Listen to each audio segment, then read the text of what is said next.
बातमी नागपूरमधून आहे। नागपूर जिल्ह्यात अवैध उत्खनन करणाऱ्यांची मुजोरी पाहायला मिळते। नायब तहसीलदारांना जेसीबीला लटकवून नेण्यात आलं।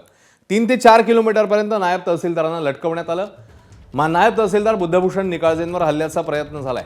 कुहीच्या बोरी नाईक परिसरातली परवा रात्रीची ही घटना। महसूलचं पथक येताच चालकाने जेसीबी पळवला।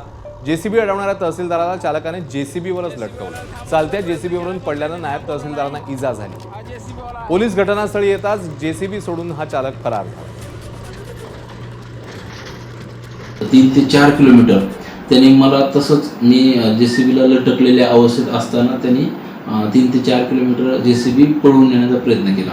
आणि हे करत असताना मग रस्त्यामध्ये उजव्याकडच्या साईडला जे पण झाडं आहेत, काटेरी झाडं आहेत, त्याच्यावर मला त्याने घालण्याचा प्रयत्न केला आणि असं चालवत मला पाडण्याचा प्रयत्न केला।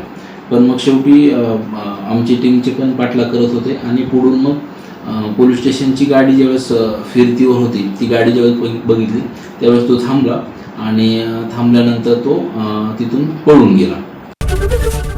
एबीपी माझा, उघडा डोळे बघा नीट।